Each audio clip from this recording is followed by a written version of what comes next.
الشيطان الرجيم أعوذ بالله من الشيطان الرجيم بسم الله الرحمن الرحيم الحمد لله رب العالمين والصلاة والسلام على سيد الأنبياء والمرسلين نبينا محمد وعلى آله وصحبه أجمعين ومن اتبعهم بإحسان إلى يوم الدين. قال المؤلف رحمه الله المجلس العاشر joɗorɗo sappo ha lewru sumaye fi tahziri harentinki min khutuwati saydani goye palaɗɗe sayɗan tan ha saydanu falata ha yaɓoto ɗo goɗɗo bo tokko e yaɓa ɗum. Alhamdulillahi ala fadlihi wa isani kotoje tabitani Allah dow moƴƴa mako e mbowdi mako. Wa salatu wa salamu ala nabiyina Muhammadin wa ala alihi wa sahbihi. Salatu Allah e jam muɗum tabititɗo annabijo meɗen Muhammadu e aalo en maako e sahaba en maako. Wa ba'd ɓaawma qala Allahu ta'ala Allah bangiɗo wi ya ayyuha alladina amanu la tattabi'u khutuwati shaytan. Ya ayyuha alladina amanu ya onon nuɗɗinɓe gonɗinɓe wodende Allah, gonɗinɓe wodende malaika en Allah, gonɗinɓe defte Allah, gonɗinɓe nulaaɗo Allah, nulaaɓe Allah, gonɗinɓe ñalowmaare dargal gonɗin hoddiroore be khayru be sharru fuu, seeduɓe deweteeɗo wala sey Allah Muhammadu nulaaɗo Allah, juulanɓe juule joyi, hokkanɓe jakka, suumanɓe hijjooɓe. La tattabi'u khutuwati shaytan, tata tokke palaɗɗe sayɗan. Suratu Nur aya 27.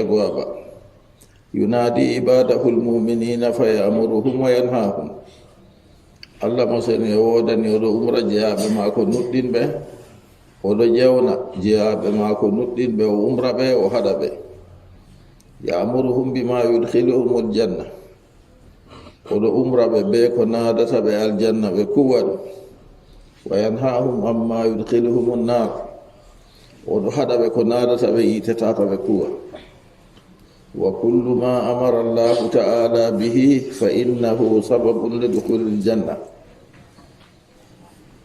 Kala ko Allah bangiɗo umri ɗum fuu ɗum sababu ngam nastuki aljanna. Wa kullu ma naha anhu fa innahu sababun lidukhuli an-nar. Kala ko Allah haɗi her muɗum fuu ɗum sababu ngam nastugo yite. Fallahu yad'uhum ma annahu ghaniyun an ibadi. Allah do ƴewna ɓe hawtade ɓe o jaynitiɗo o accini jeyaɓe maako, ta jeyaɓe tamma kuugal ma e ɗo wayi o woodi ko ɗum nafata mo on. La yad'uhum li maslahatihi wala li hajatihi. Allah ƴewnayi ɓe ngam dalila mbowndi maslaha ko her muɗum, wala ngam dalila haaje muɗum harba ko yewnirta ɓe. Bal huwa al-ghaniyu subhanahu. Accina kanko musini e wodani hanko woni jaynitiɗo. Walaw kafaru kulluhum ma naqasa zalika min mulkihi shay'a. Woddo jeyaɓe maako fufu hufri bolwa ɗum ɗo ustata laamu maako ko hunde. Walaw amanu kulluhum ma zada dhalika fi mulkihi shay'a. Wondoɓe nuɗɗinake ɓe fufu wala ko bolwa ɗum ɗo ɓesdata e laamu maako hunde. Fa mulkuhu tammun min dunihim, laamu maako timmungu ko luuti takle ɗen fufu. Walakin humul ladina yahtajuna ila al-iman. Amma sekaka takle maako ɗen ni bukete heedi nuɗɗinki. Wa yahtajuna ila al-amali salih,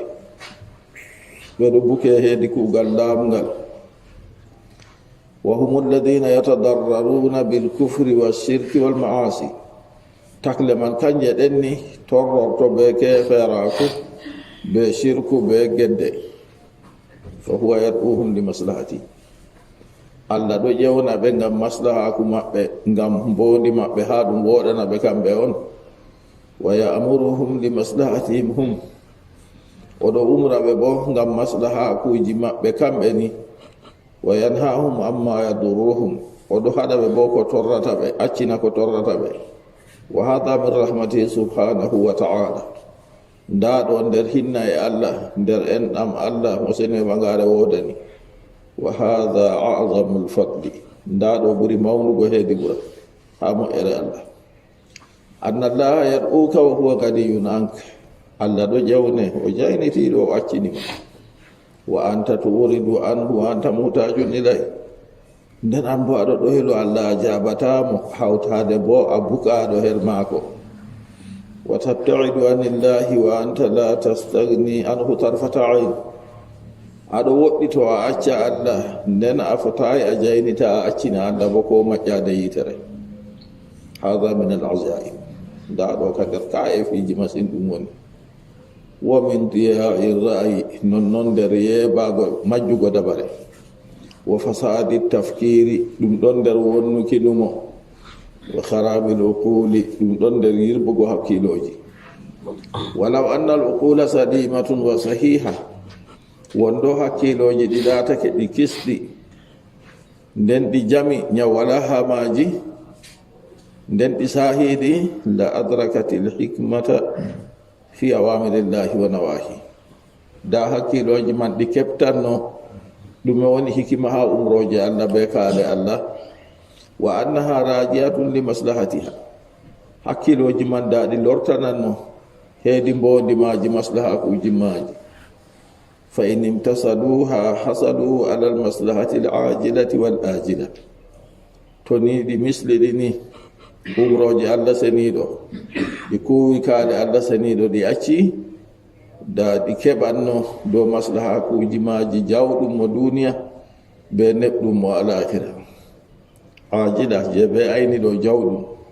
ajila je be anifi bo kayum bo neɓɗum wa in dayya'uha hasadu ala almadarrati alajilati wal ajila to nini ɓe ngeeɓi nafsuji go to ɗi ngeeɓi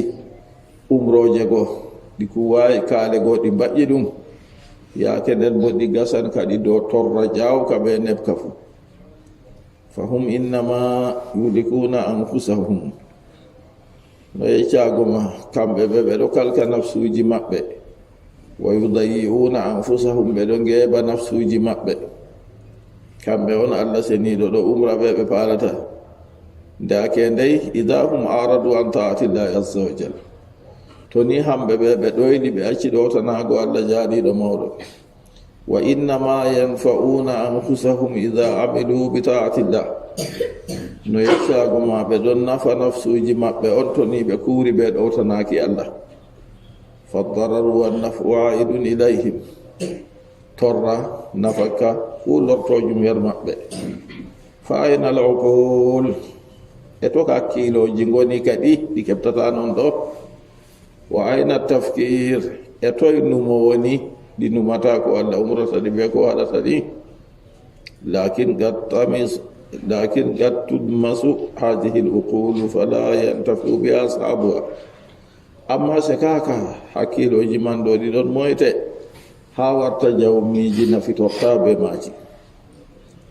lahum qulubun la yafqahuna biha wa lahum a'yunun la yubsiruna biha wa lahum adhanun la yasma'una biha lahum qulub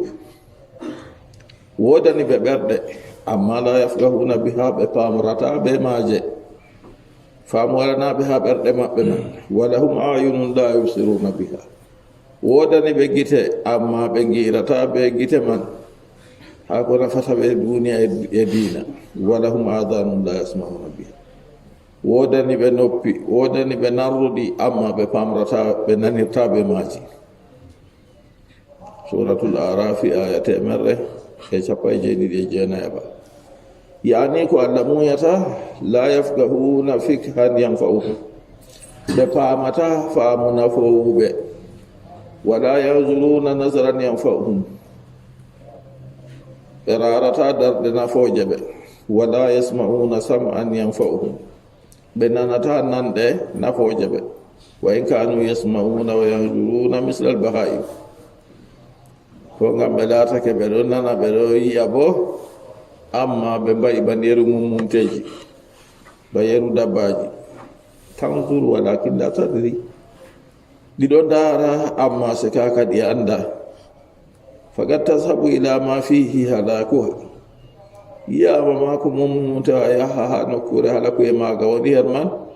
li anna la tadri ngam nga anda kanjum ɗo halkan nga kadhalika al insanu alladhi la yantafi'u bi aklihi wa sam'ihi wa basarihi nda banani neɗɗo ɓi adamajo mo nafitorta be hakkilo mum be nanɗe mum be giɗɗe muɗum hada adallu min albahai accina ɓi adamajo o ma ɓuri majjugo dininta mum mumteji ko waɗi li anna albahaima lam tukallaf ngam mumteji kan defñitaka allah umrahi dabbawa juula suuma hijja waɗani ka ja walaysa alayha hisabu oro se wala ɗo dabbawa ƴamtere wala wal insanu mukallafun wa alayhi hisab nden neɗɗo wi adamajo kanko defñitaɗo horo seeɗo dow maako ko tammi ƴamtego wa yantadiruhu sawabun aw igab to banani o wayi o defñitaɗo nden o tammi ƴamtego kam nden kam bar jaari ɗo renamo to o ɗowtake malla bo yangada to o yeddi ulaika kal an'ami bal adal ulaika humul ghafilun allah seniɗo wi ɓe a toon ma ɓe nafitorta ɓe hakkiloji maɓɓe giɗɗe maɓɓe nande maɓɓe kal an'ami ɓe mba'i ba nemorteɗi ba dabbaji ɗi yimɓe bottitirta be muɗum bal accina hum adal hamɓe ma ɓuri dabbaji kam majjere bal ulaika humul ghafiluna accina ɓe aton ma kamɓe woni goytiɓe bal hum adallu ulaika humul ghafilun yimɓe ɗo ɓuri dabbaji majjere yimɓe ɗo ɓuri kamɓe ɗo woni goytiɓe wa kama anna allaha yad'u ila aljanna bano allah ɗo ƴewnira heedi aljanna fassaitanu wa awliya'uhu yad'una ila annar sayɗanu be balloɓe ɗum jama'are mum to hamɓe bo ɓe ɗo ƴewnoro heedi yiite qala allahu subhanahu wa ta'ala allah mo seni e ɓagare wodani wi innama yad'u hisbahu liyakunu min ashabi sa'ir mai cagoma sayɗanu ɗon ƴewna jama'are muɗum ngam ɓe laato ɓe yiggoye yimɓe yiite suratul fatir aya 6 fa farqun bayna dawati llahi wa dawati shaytani wa awani seedigu ɗon hakkunde ƴewnandu allah e ƴewnandu sayɗanu e balloɓe mum wa kawnuhum yad'una ila nnari laataki sayɗanu be balloɓe ɗum ɓeɗo ƴewnira heɗ yiite ɗo laysa ma'nahu annahum yaquluna linnasi ta'alaw ila nnar na mana man ɓe ɗum mbiya yimɓe ngare yehe ha yiite nde law qalu hadha ma ja'ahum ahad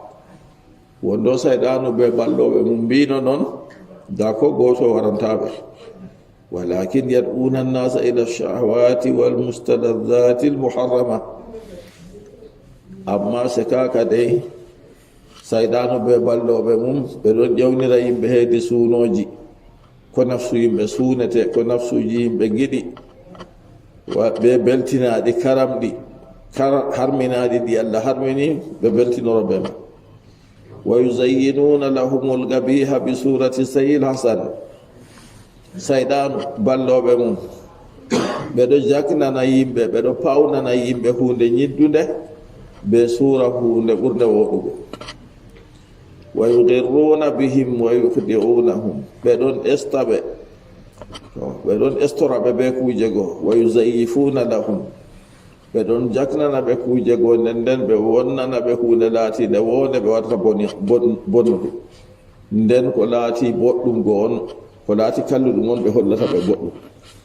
wa yusiruna lahum bi mashari nasihina wal mushfiqina wal ahbab sayɗanu e balloɓe mum ɓe banginira yimɓe ɓe bangarla kamɓe ɓe nasiyanoɓe ɓeɗo yecca ɓe hayru ko nafata ɓe on ɓe wanginaɓe kamɓe ɗo musfiqina ɓe enɗanɓe ɓeɗo man on ɓeɗo wangina yimɓe go al ahbab kamɓe ɓe giɗiɗiraɓe maɓɓe wa hum fil haqiqati a'da'uhum al alidda nden saydanu ɓe balloɓe muɗum ha gonga kam hamɓe ɗo ɓe konne en ɓiɓɓe adama sata jokkirgol en lettiɓe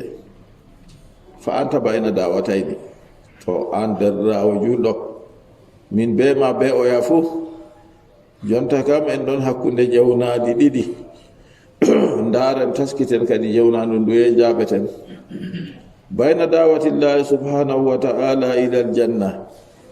hakkunde jownadu allah mosire bagare wodani ɓe jownira men heedi aljanna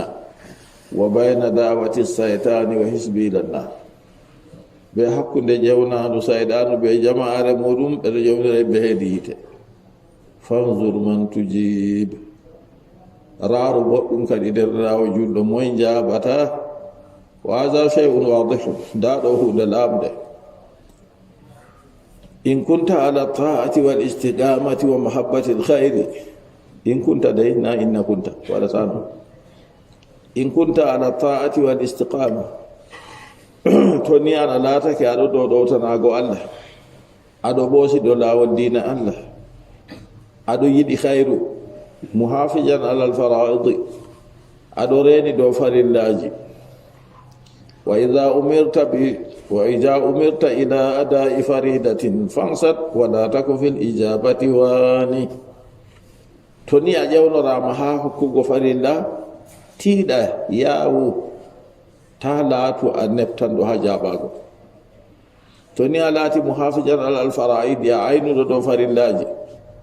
mustahidan fi ma tayassara min annawafili farillaji ɗo na julde tan de julde suumay sadaka andi jakka ka wajibi yo non hijju namara gotel on woni farilla ha ngendamma duɓi joyi to waɗi dortoɗa to ɗiɗi a latake aɗo reni alal fara'idi dow farillaji nden mustahidan a tiɗɗo fi ma tayassara min annawafili ha ko hoyi ibgo e nafilaje bo fa anta qad ajabta da'watallahi subhanahu to banni mbaɗa kam nden kam an kam a jaabi jewnandu allah mo seni e ɓagare wodani wa in kunta alal aksi noy to a latake dow kofol bo farillaji ma a rena e sakko nafila kam musahiban lil ma'asi wa sayyiati a gondanɗo be gedde e kuuɗe kalluɗe mudayyan lil wajibati a geebuɗo kuuɗe gajibiɗe murtakiban lil muharramati a baƴƴanɗo kuuɗe karminaɗe la tubali an ka a faalayi sam fa anta kad ajabta dawata saytan to banni mbayɗa kam nden kam an a jaɓake ƴewnandu saydan wa anta min hisbi saytan an man aɗon nder jama'are saytan fa alayka an tatuba ila llahi azza wa jal kadi lismake dow ma tubana allah a lorto heedi allah jaaɗiɗo mawɗo wa an tukhallisa nafsaka min asaytani ma dumta fi zamanil imkan non a softina a wurtina nafsu ma ibgo e sayɗanu a acca ɗowtanago sayɗan to ni a duumi ha jamanu non may waɗoto ha jamanu heminki kanjum waɗi nde aɗo yeeɗi a yotta e bo jottake a yeey alama mayde aɗo sembiɗi a wawi huugo kuugal fuu yawu tuubu kadi accu kallugal lortu heedi bonda hada hu alwajibu ala kulli muslimi nda ɗo woni gajibi ɗum dow kala julɗo fuu ɗumejum an yufakkira li nafsi o numana nafsu maako wa an yatasabbara nonnon bo o muña bo o numana nafsu maako nden o moykitina o habda be muñal ni o muñitina nafsu maako tata ngu wa'a ko allah seniɗo harmini tata bo ngu huway ko allah seniɗo umri wallahu waliyu tawfiq allah on woni keetiniɗo fonduki mo allah fawnayi ɗum be wa'ugo non may fotayi wa non wa sallallahu wa sallama ala nabiyina muhammad wa ala alihi wa sahbihi salatu allah e jamma ko tabitidɗo annabijo men muhammad e do aalo en maako e sahaba en maako alu nabiyi ɓe lattoto ɓe bandiraɓe maako nden sahaba en amma sahaba en hertoraka se bandiraɓe maako sahabojo ka latan bandi ko latanna bandi ko ngam sahabojo kam mo fotti be annabijo sallallahu alayhi wa sallam ha ngendam maako nden o nuɗɗini annabijo o mayri islam maako o woni sahabojo aalu maako bo laatiɓe bandiraɓe maako nder bandiraɓe maako bo woodi pottuɓe be maako ha ngendam maako man nuɗɗini nasalullah salamata wal afiya wa sallallahu wa sallim wa barik ala nabiyyika wa rasulika muhammad wa ala alihi wa sahbihi ajma'in.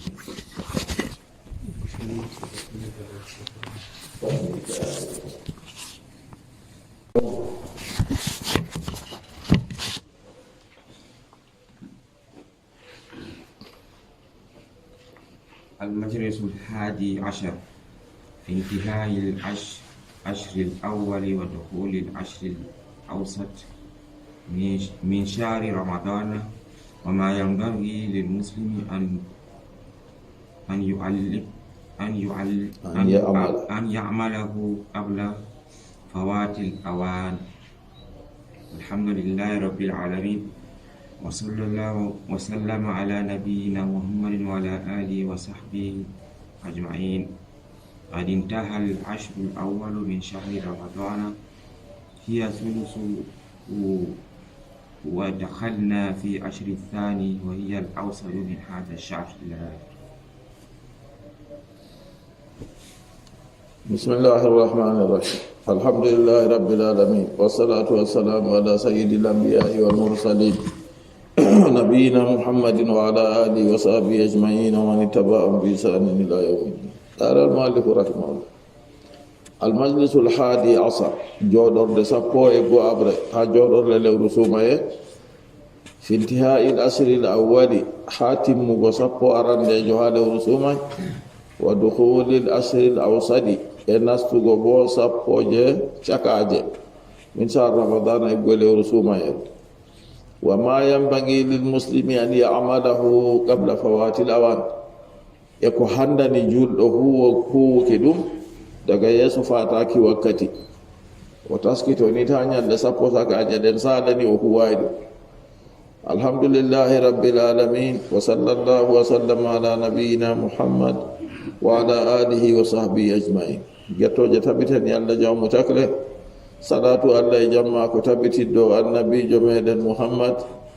e non salatu mako e jamma ko tabitiddo aalo en annabijo muhammad e sahaba en muɗum fufu. قد انتهى العشر الأول من شهر رمضان حقيقة sappo arandeje iggoye lewru umayeru timmi hiya sulusuhu kanje ɗen woni tataɓel lewru sumay. To a sendi lewru sumay geɓe tati sappore arandere ɗo ɗum tataɓel. Wa dakhalna fil asri sani nden en nasti ha sappoje ɗiɗaɓe wa hiya al awsadu min haja shahr kayra woni sakare iggoye lewru ndu.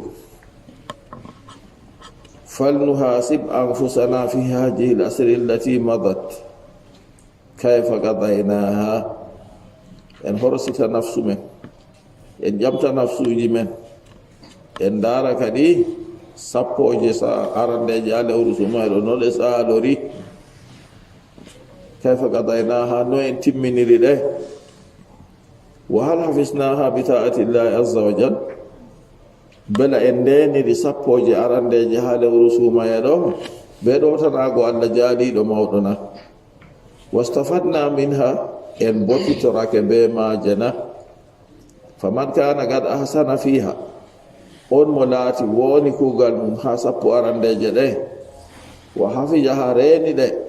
fa alayhi bitazawwudi wal ikmali li bagiyati shahr. nden kam lismake dow maako be jobnaaki o ho a joɓaari kadi be timmingo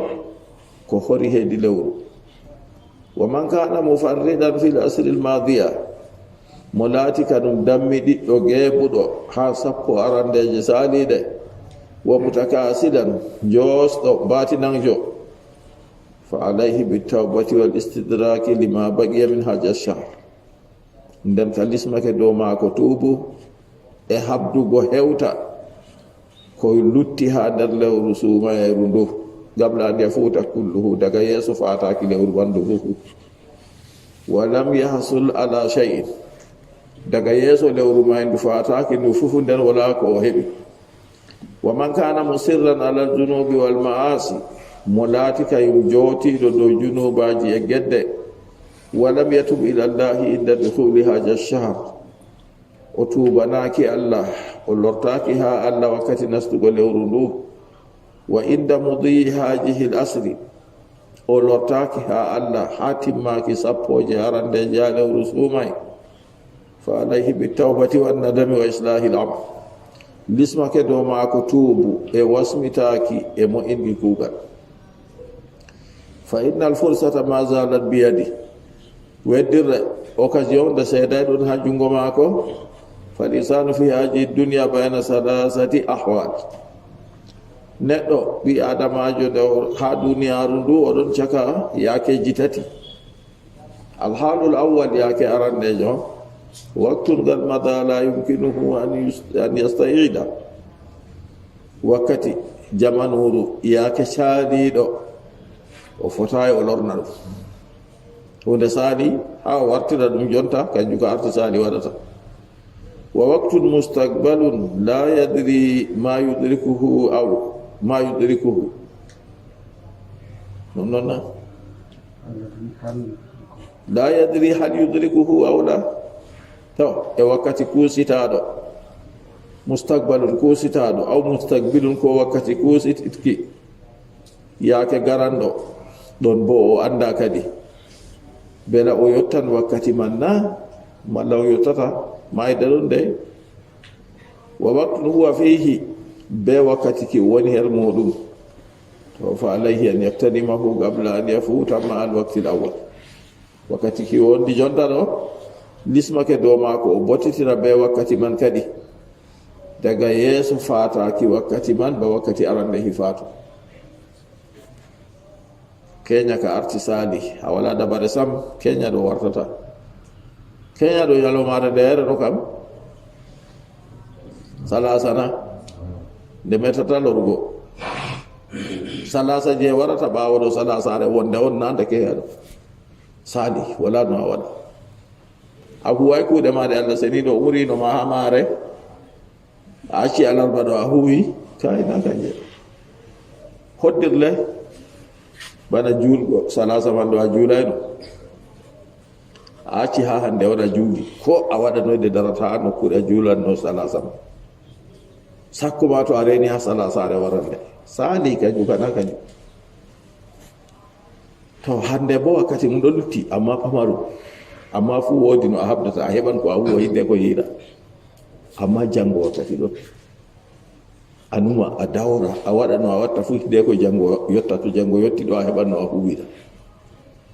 kanjum kadi habdu wakkati je lutti hande ɗo a heɓa ko a ficcita her man no wayi fu tata a yeeɓa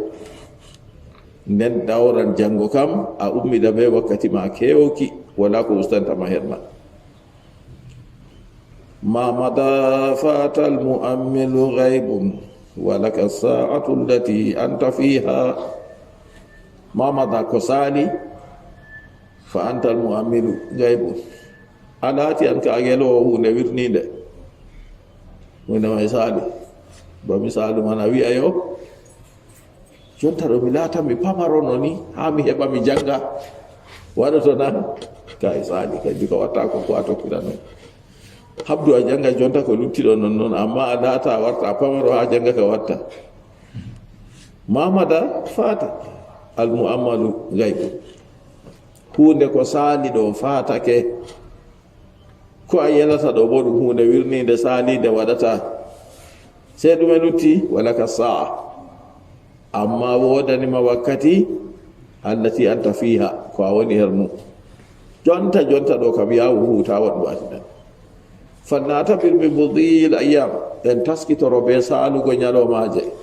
فإنه منذ قليل دخل علينا شهر رمضان كوني في وقت السيدني فمالني لو رسوما دو نستينو دومن والآن مدى سدوس nden jotta kam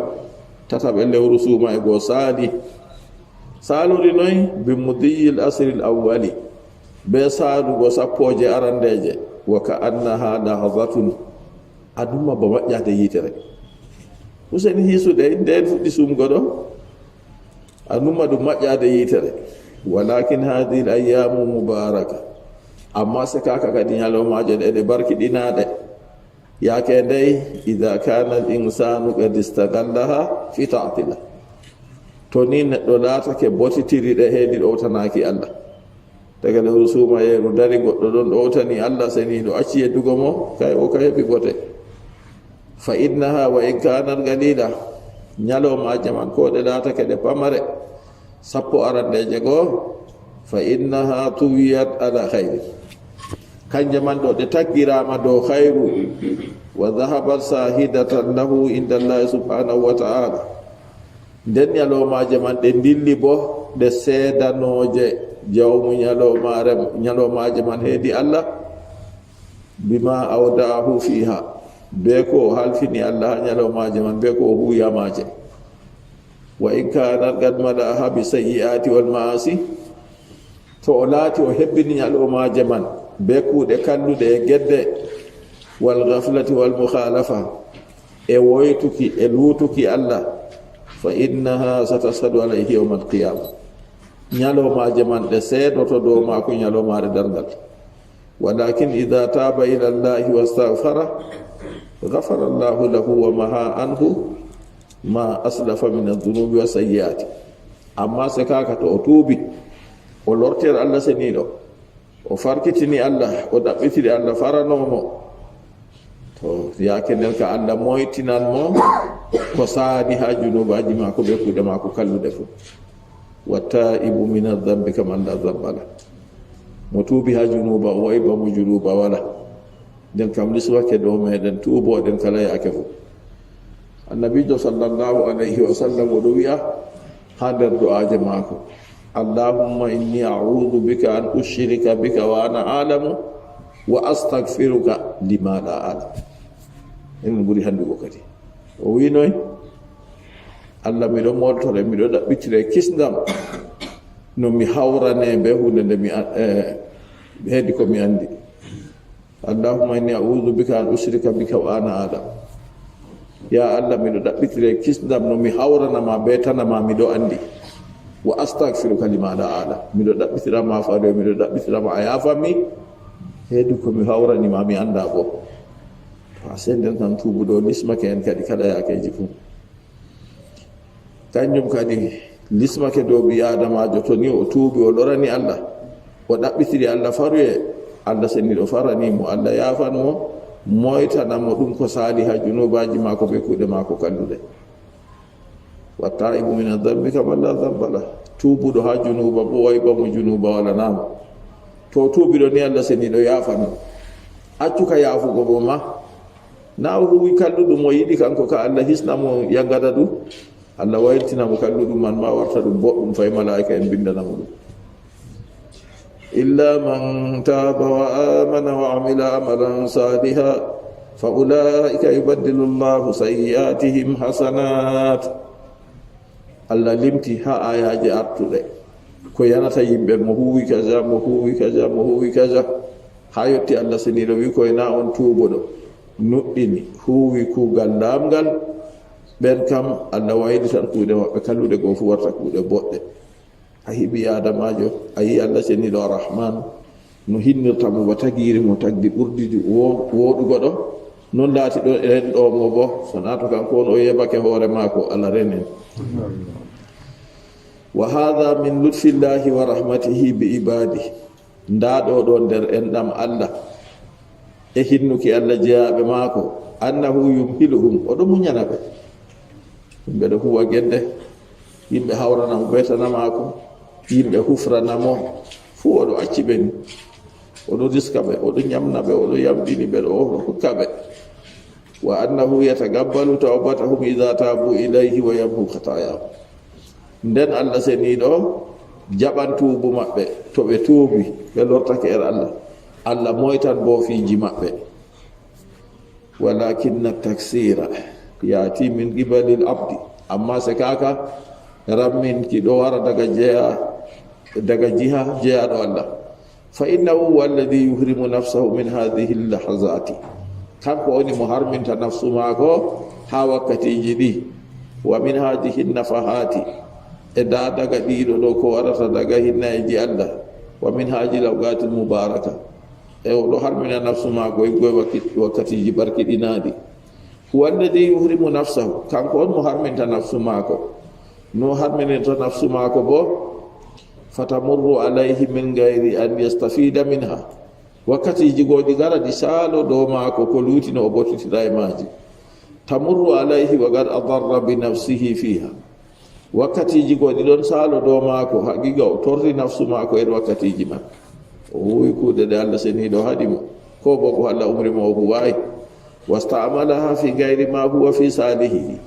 o hutinira wakkatiji go heedi ko luuti boɗɗum maako, ko luuti maslahaku maako. Wallahu yad'uhu wa yaqbaluhu idha taaba, Allah den ƴewnamo, Allah jaɓanan mo tuubu maako bo to o tuubi. Wa yafrahu bi tawbatihi wa yusibu, wa yafrahu bi tawbatihi, Allah ɗon seyoro be tuubu maako to o tuubi. Wa yusibuhu, nden Allah warjamo ko dow maajum. Wal abdu yuridu an rabbihi azza wa jalla, nden maccuɗo Allah ɗon ɗoylo o accina jawmi ko jaaliɗo mawɗo.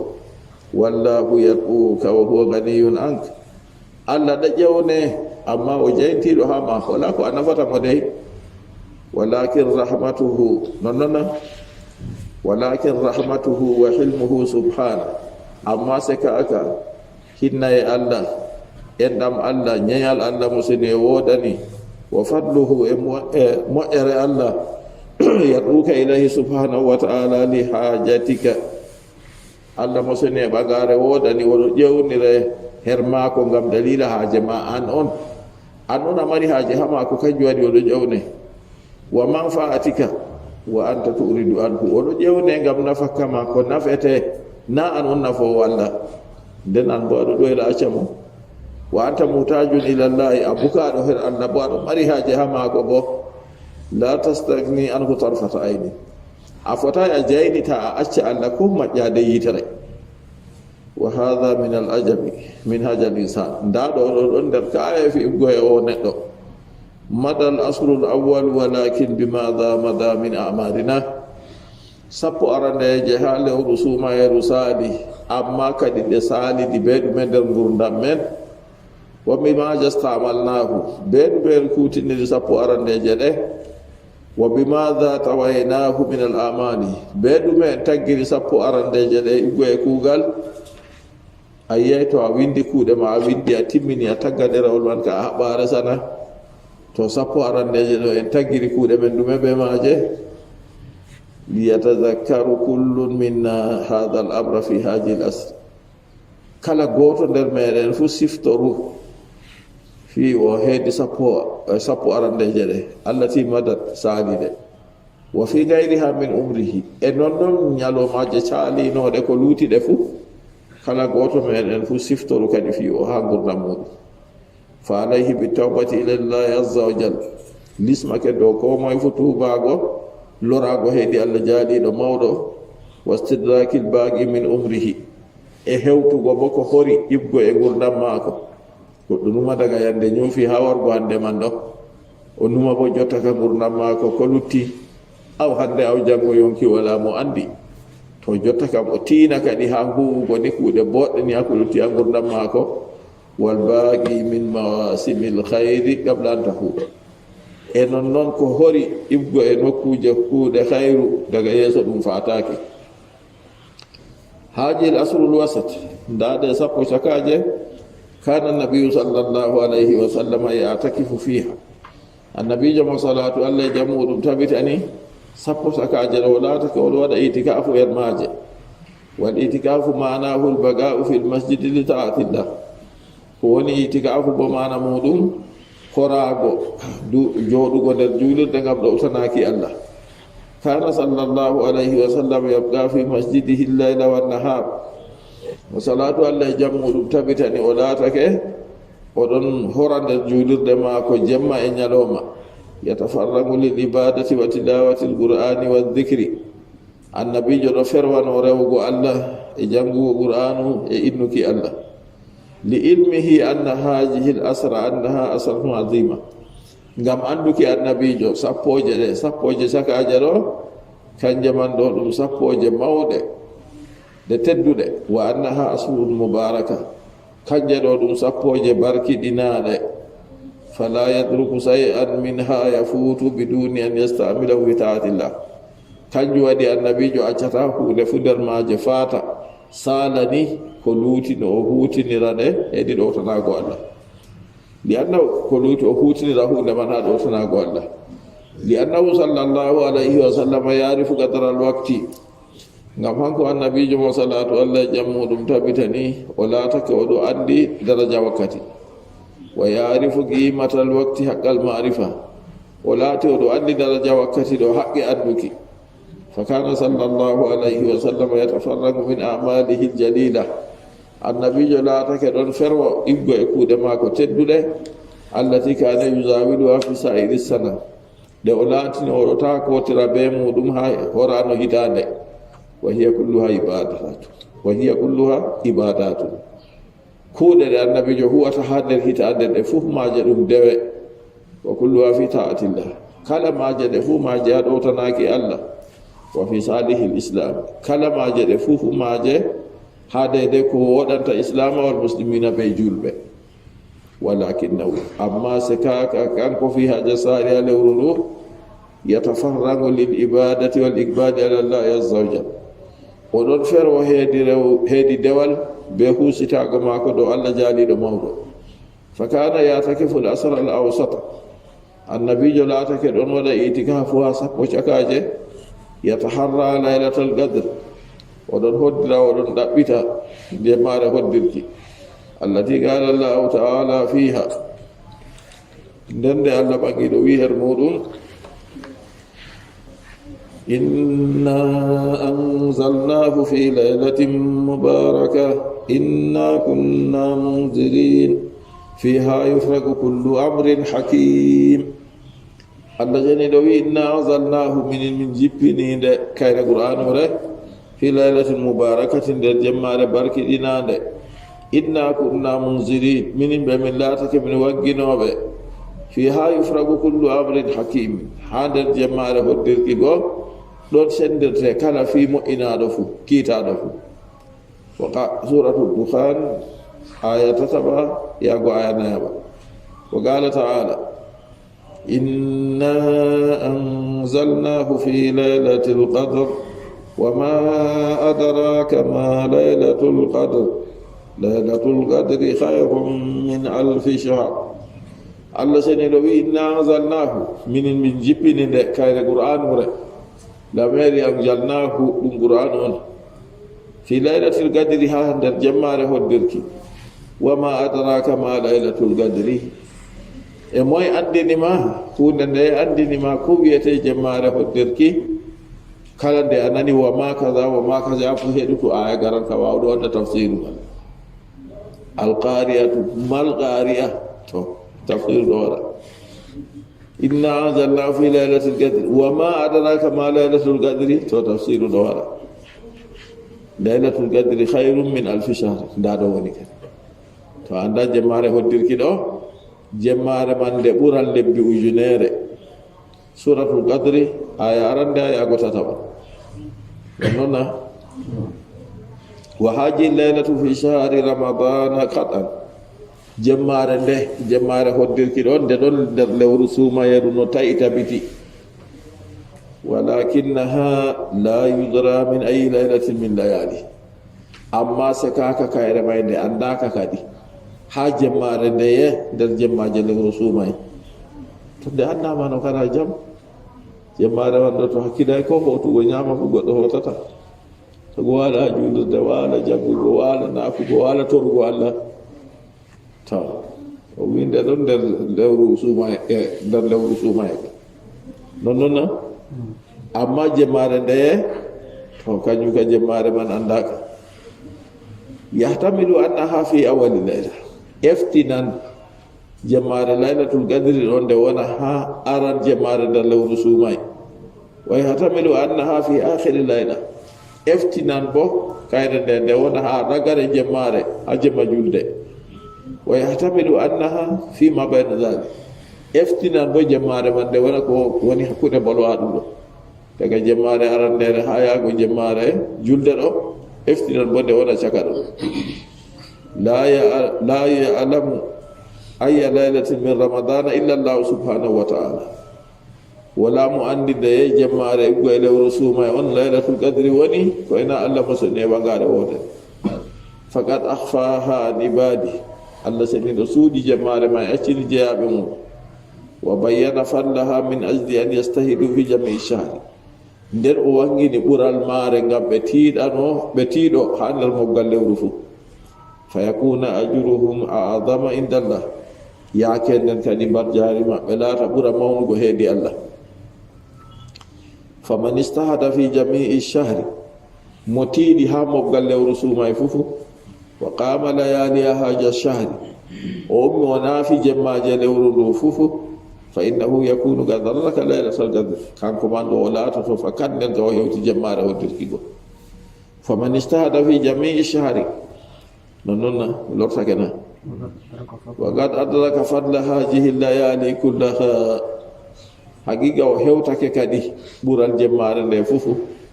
yakunu jam'a bayna fadilatayn o laatoto kadi o mooɓi o hawti hakkunde fadilatayni ɓurɗe ɗiɗi qiyami ramadana kulli naafugo jemmaje lewru suumay fufu wa qad qala sallallahu alayhi wa sallam haqiqa wa salatu allah jammuɗum tabitani wi man qama ramadana imanan wa ihtisaban ghufira lahu ma taqaddama min zambi mo ummina fi lewru suuma ngam nuɗɗinti e faggitaki bar jaari to faranama mo ko artigo e junuba maako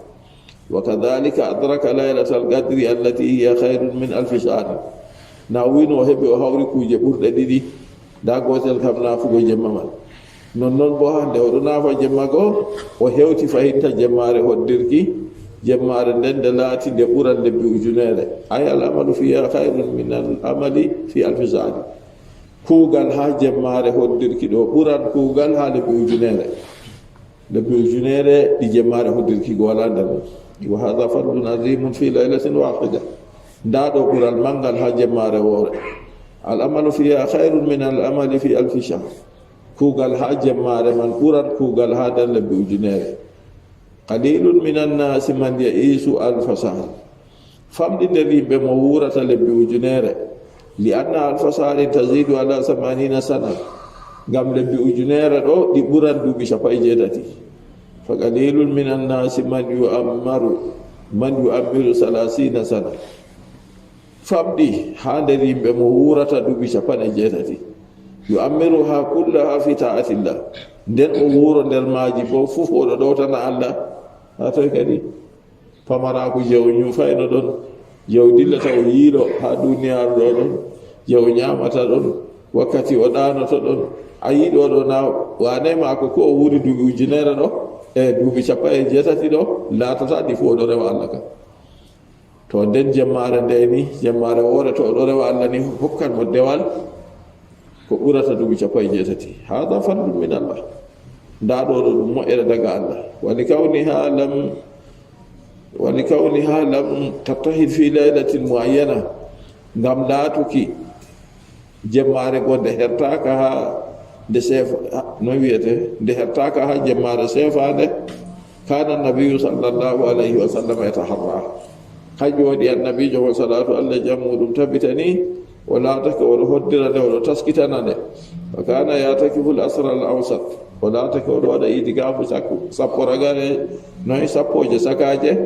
raja an yusadifa laylatul qadr ngam tammaki ha o wakkotira ɓe jemmare hoddirki summa tabayyana lahu sallallahu alayhi wa sallam anna fil asri al awakhiri hoti ɓawo ɗon wangani annabijo jemmare hoddirki ɗo nde ɗon ha sappoje ragareje fa naqala itikafahu min al asri al awsati ila al asri al awakhiri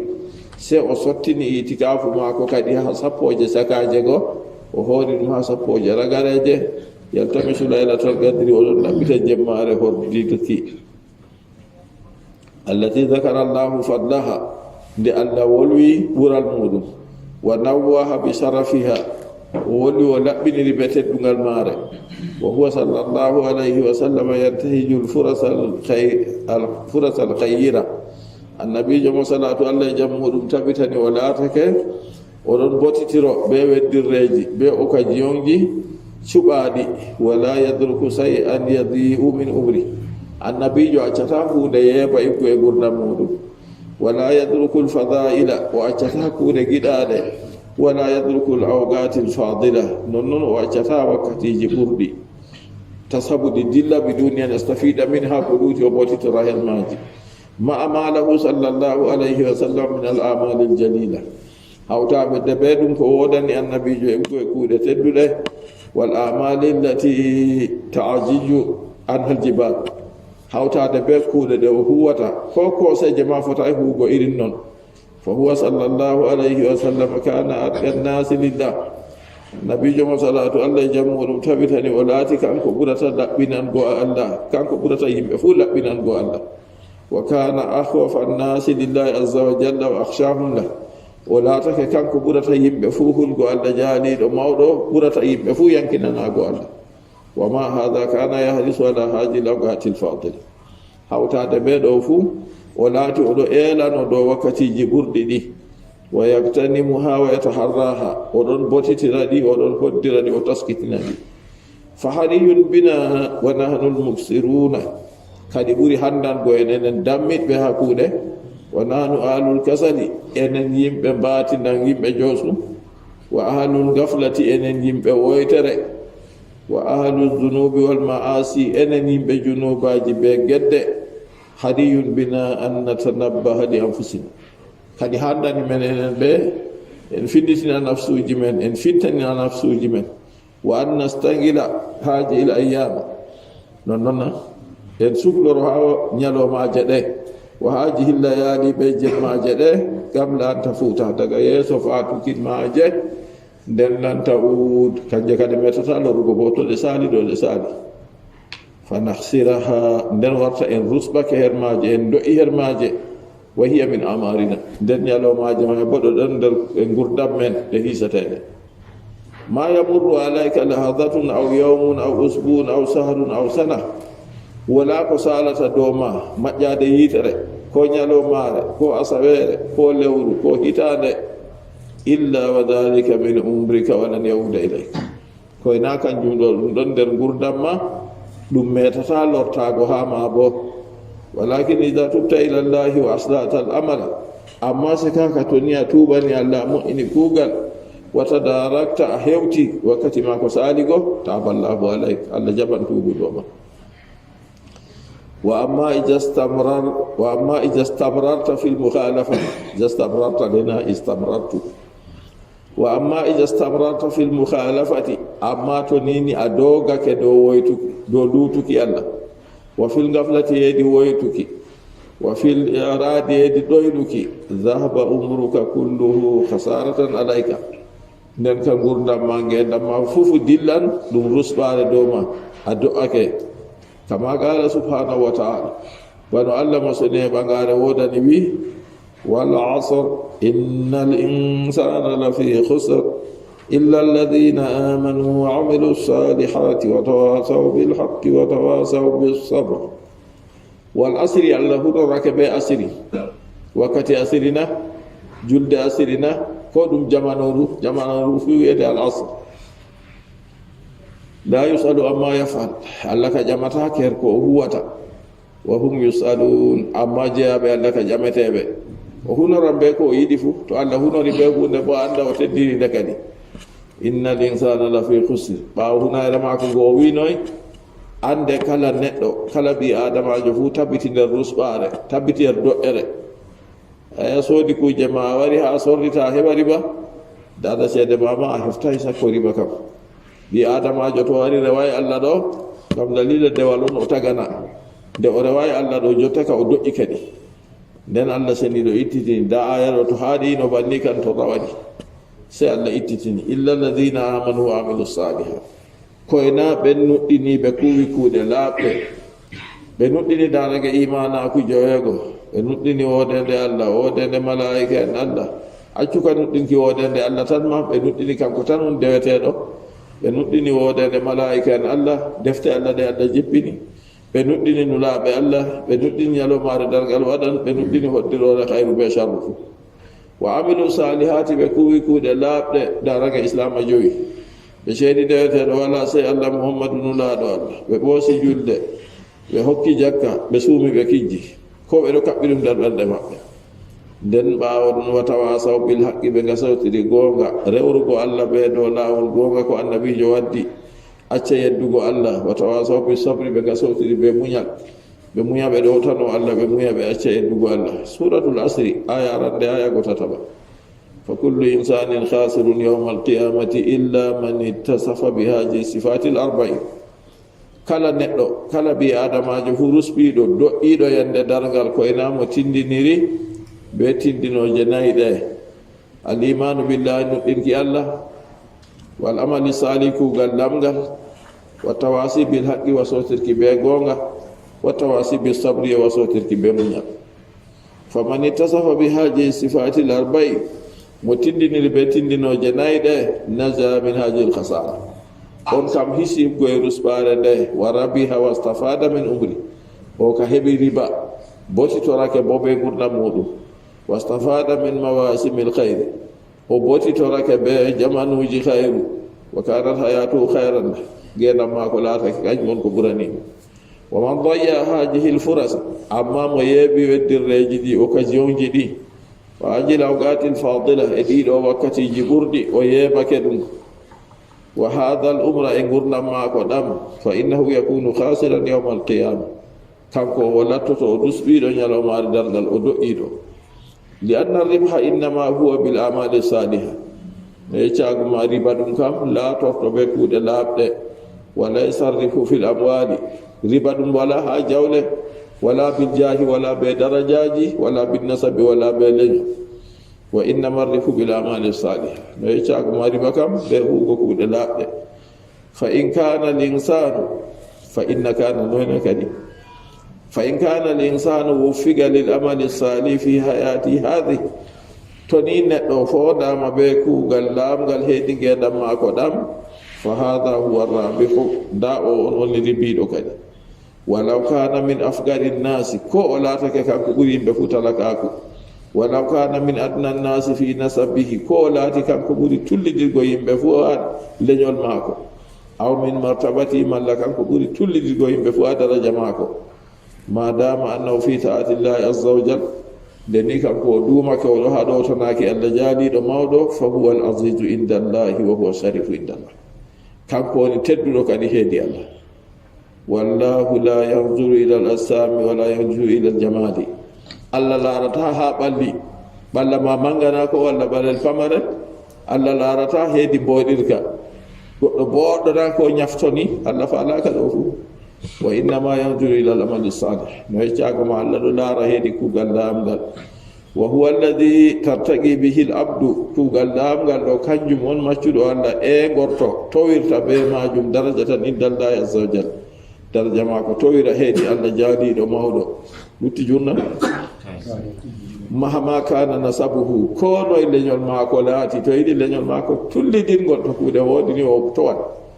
wa mahama kana manzilatuhu fi dunia, ko noye daraja maako laatake ha duniyaru, to yiɗi kanko ko o boyjo tullidiɗɗo on, no kuugal maako woodini o towan ha allah. qad yakunu haqiran inda nnasi lakinnahu karimun inda allahi subhanahu wa ta'ala, yiyama ko o laata de o jawniɗo ha yimɓe kam, amma kanko o tedduɗo heedi allah mosoni e ɓangare woode. wa qad yakunu faqiran min addunia lakinnahu ganiyun bil amali salih, yiyama ko o laata o talakajo heedi duniyaru, amma kanko o jaynitoriɗo be kuuɗe laaɓɗe. ganiyun bil hasanati, o jaynitoriɗo be kuuɗe boɗɗe. kad yakunu wadi'an fi dunia, yiyama ko o laata o lesɗo ha duniyaru, janɗo. lakinnahu rafi'u darajati inda allahi subhanahu wa ta'ala fi jannati na'im, amma sikaka kanko o ɓamta darajajo heedi allah ɓangiɗo ha jannaji ɗi nema. fal ibratu laysan bi mawazini nnasi, taskitaki laataki be nijaki yimɓe, ɓanduma ma pindiru kiloji jura kilata 100 quelque na kanka. wa takdirati nnasi, e hoddirkiji yimɓe naga min ɓeɗo darjinima ummi mo yima fo allah rene barkama allah waɗani ni barkama na kanju dey na kanju taskititte